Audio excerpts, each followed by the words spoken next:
Pak Alvin dulu. Oh ya. Ya, hari ini saya mengantar handphone dong. Nah, itu dan Semuanya. perusahaan untuk melaporkan ke KPAI atas dugaan pelanggaran terhadap perlindungan anak sebagaimana yang diatur dalam Undang-Undang Nomor 35 Tahun 2014. Aman.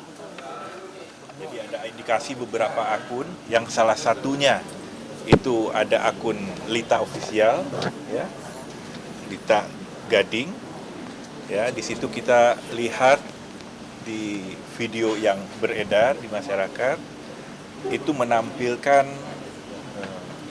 foto anak di bawah umur, juga kemudian nama anak atas nama SA, ya, yang memprovokasi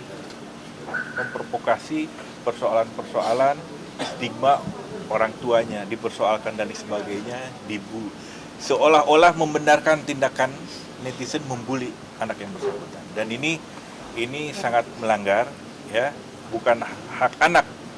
Ini melanggar hak anak dalam pelindungan, hak anak mendapatkan privasi, hak anak untuk tidak diliput oleh media, dipublikasi, apalagi berdampak pada psikososialnya. Nah, ini diatur semuanya, ada ancaman pidananya di Undang-Undang Perlindungan Anak. Begitupun ada ancaman pidananya di Undang-Undang ITE.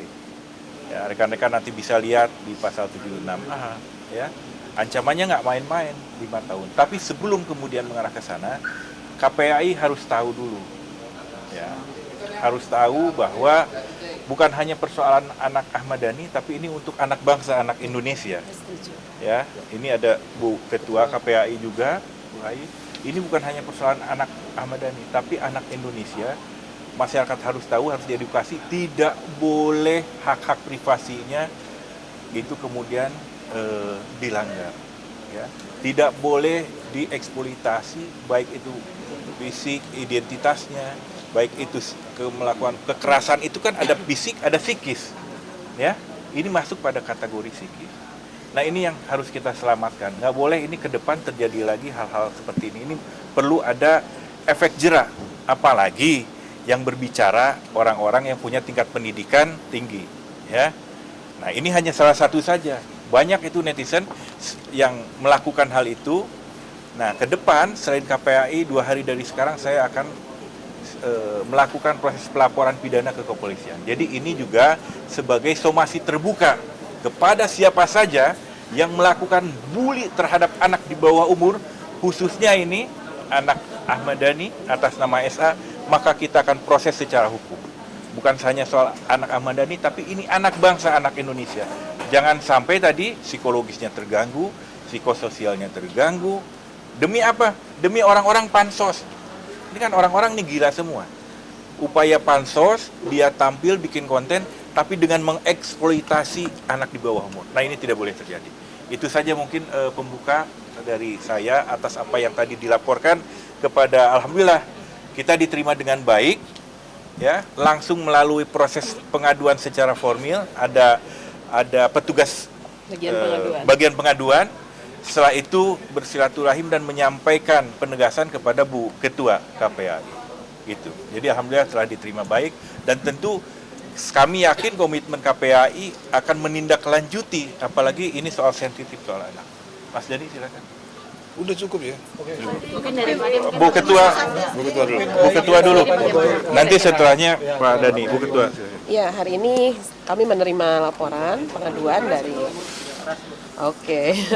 hari ini KPAI menerima pengaduan dari Mas Ahmad Dhani terkait SA Ananda yang diduga mengalami cyberbully karena ada satu konten, ya, ada satu media yang itu harus kita dalami dan kita cek. Dan tentu saja keprihatinan yang tadi disampaikan itu dirasakan juga oleh KPAI bahwa hari ini cyberbully luar biasa pada anak-anak, ya. Dan tentu ini salah satu himbauan bagi kita semua untuk sama-sama memberi dukungan pada perlindungan anak, baik itu kebebasan mereka di dalam bermedia, bersosial, ya, kemudian juga dalam kehidupan bermasyarakat. Jangan sampai ada situasi dan kondisi yang justru gitu, ya, memberikan dampak buruk. Nah, ini yang kita akan pelajari, akan kita lihat. tentu atensi pertama kami akan mengetahui sejauh mana situasi dan kondisi Ananda. Karena ini yang akan terlihat. Kalau dalam undang-undang jelas kekerasan fisik, psikis, psikologis, ya, seksual itu menjadi acuan bahwa ada tindakan pidana yang berdampak gitu ya dari sesuatu kepada anak-anak kita. Nah, ini tentu akan kami pelajari, akan kami lihat ya. Selanjutnya betul perlindungan pada hak-hak dia untuk identitasnya dilindungi ya. Anak-anak kita ini kan tidak bisa kita sebarluaskan pada situasi-situasi yang memberi dampak buruk pada tumbuh kembangnya. Jadi demikian, mudah-mudahan kita akan terus ya menindaklanjuti. Dan tentu saja himbauan kami sekali lagi atas situasi dan kondisi hari ini, mari sama-sama kita perkuat komitmen untuk melindungi anak-anak dan tidak melakukan cyberbully pada siapapun. Bu, Ya. nanti apakah nanti dari pihak KPAI akan menemui SA sendiri untuk mungkin sekedar konseling atau mungkin sharing atau apa terhadap Iya, karena ya pengaduannya kan memang dilihat dari situasi kondisi anak ya, tentu harus ada penjangkauan, visitasi dan lain sebagainya. Nah, tetapi kan peran-peran itu nanti akan kita pelajari langsung oleh yang bersangkutan secara ya tentu saja kan orang-orang keahlian ya dan yang psikolog yang memiliki kompetensi untuk bisa mengukur sejauh mana dampak-dampak tersebut. Kita akan Mas Gani gimana? Kan kami sedang mempelajari, Mas, baru menerima ya. Polisi aja yang manggil, Mas. mau pidana di sini Mas? Loh iya dong, kan Pak Alun dulu udah bilang. Pak Ade sendiri seperti apa nih Pak Ade? Siapapun ya. Jadi saya catatkan. Kalau dari saya Mas Dani ya. Terima kasih Bu Ketua. Terima kasih. Dan ini laporannya sudah kita lihat bersama ya dari KPAI. Kita akan meminta juga rekomendasi pasal-pasal pidana terkait. Ke depan. Ya. Ya.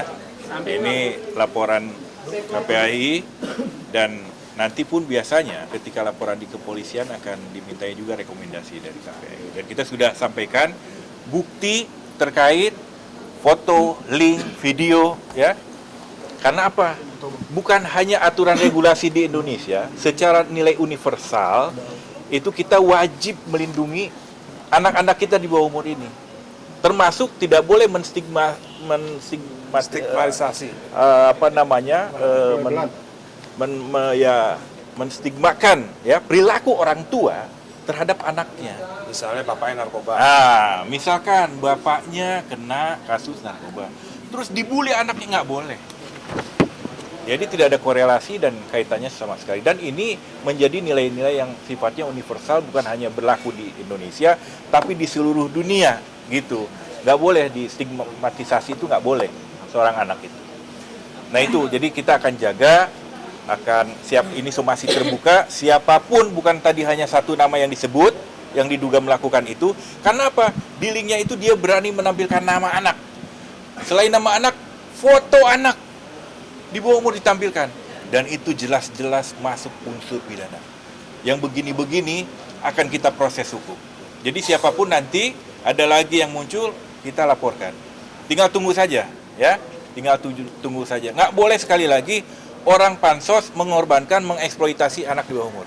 Orang mau pansos, mau tampil, bikin konten dengan kemudian melakukan tindak pidana, melanggar norma, ya, melanggar norma, melakukan tindak pidana dengan mengeksploitasi anak, ya, anak di bawah umur.